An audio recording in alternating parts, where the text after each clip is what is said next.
अमेरिकी पत्रिका track and field news ने 2024 में जेवलिन थ्रो में दुनिया के सर्वश्रेष्ठ पुरुष एथलीट के तौर पर भारत के नीरज चोपड़ा को चुना है। दोस्तों, इटली की पहली महिला प्रधानमंत्री जॉर्जिया मेलोनी ने कहा है, विदेशी मुद्दों पर टेस्ला के सीईओ एलन मास्क की टिप्पणी से लोकतंत्र को कोई खतरा नहीं है, बल्कि अमेरिकी अरबपति जॉर्ज सोरोस ही हैं जो दूसरे देशों के राजनीतिक मामलों में हस्तक्षेप कर रहे हैं। इसलिए वे इन्हें जॉर्ज सोरोस लोकतंत्र के लिए खतरा है। उल्लेखनीय है कि जॉर्ज सोरोस को हाल ही में अमेरिकी राष्ट्रपति मेडल से प्रेसिडेंशियल मेडल से सम्मानित किया गया था। प्रधानमंत्री ने 10,000 भारतीयों की जीनोम सीक्वेंसिंग का डेटा जारी किया। यह डेटा आनुवांशिक और संक्रामक रोगों के उपचार में प्रगति की सुविधा प्रदान करेगा, नई दवाओं व सटीक चिकित्सा तकनीकों के विकास को बढ़ावा देगा और विविध समुदायों की जीवन शैली और आदतों से संबंधित रिसर्च को सक्षम करेगा। दोस्तों, केंद्रीय सामाजिक न्याय और अधिकारिता राज्य मंत्री BL वर्मा ने गुजरात के वडोदरा में आयोजित 23वें दिव्य कला मेले का उद्घाटन किया। यह मेला दिव्यांगजन सशक्तिकरण विभाग द्वारा प्रतिवर्ष आयोजित किया जाता है। इसमें देश भर के दिव्यांग कारीगरों और उद्यमियों के बेहतरीन स्किल और प्रोडक्ट्स को पेश किया जाता है। आई एविएशन फिल्म पुरस्कार आज 10 जनवरी से मुंबई में शुरू हुआ। महोत्सव के उद्घाटन में चीन की फिल्म द ब्लैक डॉग का प्रदर्शन किया गया। दोस्तों, इस फिल्म ने कांस फिल्म फेस्टिवल में सर्वश्रेष्ठ पुरस्कार जीता था। इस अवसर पर प्रसिद्ध गीतकार और पटकथा लेखक जावेद अख्तर को एशियाई सिनेमा संस्कृति पुरस्कार से सम्मानित किया जाएगा। साथ ही पत्रकार रफीक बगदादी को सत्यजीत रे स्मृति पुरस्कार दिया जाएगा। दोस्तों, राष्ट्रपति द्रौपदी मुर्मू ने आज यानी 10 जनवरी को 27 लोगों को प्रवासी भारतीय सम्मान पुरस्कार 2025 प्रदान किया। पुरस्कार पाने वालों में त्रिनाद टोबैगो के राष्ट्रपति क्रिस्टीन कार्ला कंगालू सार्वजनिक कैटेगरी में, ब्रिटेन से B उषा कुमारी परासर राजनीति के क्षेत्र में और अमेरिका से डॉक्टर शर्मिला फोर्ड सामुदायिक सेवा के क्षेत्र में शामिल हैं। दोस्तों, कुल 27 प्रवासी भारतीयों को इस सम्मान से सम्मानित किया गया। प्रवासी भारतीय सम्मान प्रवासी भारतीयों को दिया जाने वाला सर्वोच्च सम्मान है। भारत सरकार ने भारतीय मौसम विभाग के 150 वर्ष पूरे होने के अवसर पर अखंड भारत सेमिनार का आयोजन किया है। इसके लिए पाकिस्तान, बांग्लादेश और अन्य पड़ोसी देशों को आमंत्रित किया गया है। दोस्तों, मुंबई के मझगांव डाक शिप बिल्डर लिमिटेड ने 9 जनवरी को प्रोजेक्ट P75 की 6वीं स्कॉर्पियन श्रेणी की पनडुब्बी बागशीर नौसेना को सौंप दी। बागशीर उन्नत स्टील फीचर जैसे कि ध्वनि को कम करने और बेहतर हाइड्रोडायनामिक डिजाइन से लैस है। स्टील फीचर के चलते पनडुब्बी को रडार और दूसरे डिटेक्ट करने वाली तकनीकों से भी पता नहीं लगाया जा सकता। बागशीर पिछली 5 पनडुब्बियों से अलग है।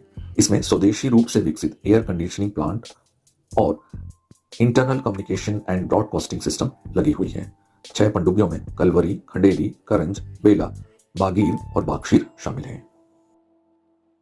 उत्तर प्रदेश के मुख्यमंत्री योगी आदित्यनाथ ने शुक्रवार को प्रयागराज में सामुदायिक रसोई मां की रसोई का उद्घाटन किया।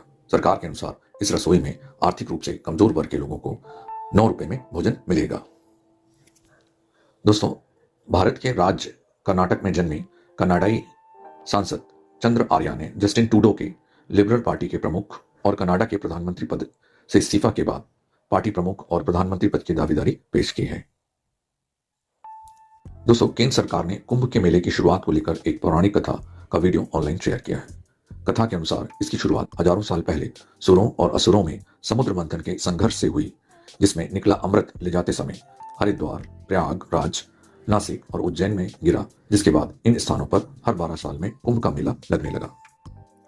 दोस्तों, हिंदी का इतिहास करीब 1000 वर्ष पुराना माना जाता है। 1500 से 1000 ईसा पूर्व के बीच भारत में वैदिक संस्कृत का इस्तेमाल होता था।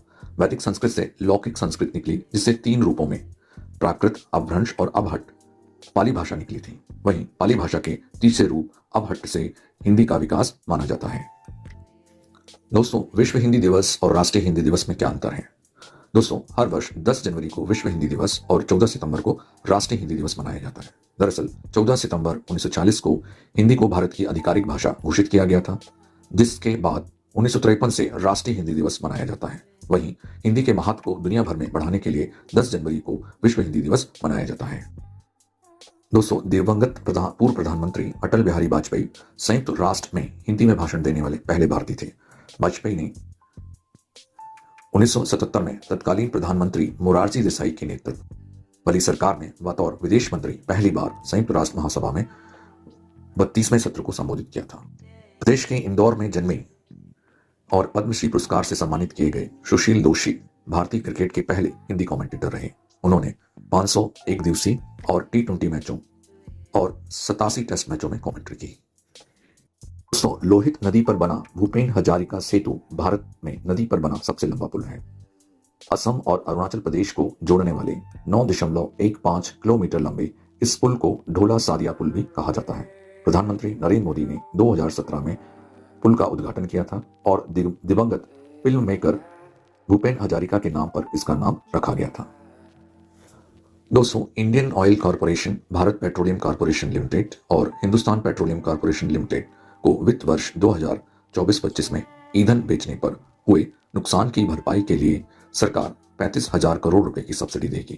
कंपनी ने कच्चे माल की लागत में बढ़ोतरी के बावजूद घरेलू LPG कीमतों में बदलाव नहीं किया, जिसका उन्हें नुकसान हुआ था। दोस्तों, यूरोपियन यूनियन की जलवायु परिवर्तन सेवा कोपरनिकस की रिपोर्ट के अनुसार 1850 में वैश्विक तापमान की ट्रैकिंग शुरू होने के बाद से पृथ्वी पर अब तक सबसे गर्म साल 2024 रहा है। संस्था के मुताबिक रिकॉर्ड रखे जाने के बाद से पहली बार 2024 में तापमान 1.5 डिग्री सेंटीग्रेड की पेरिस जलवायु सीमा को पार कर गया है।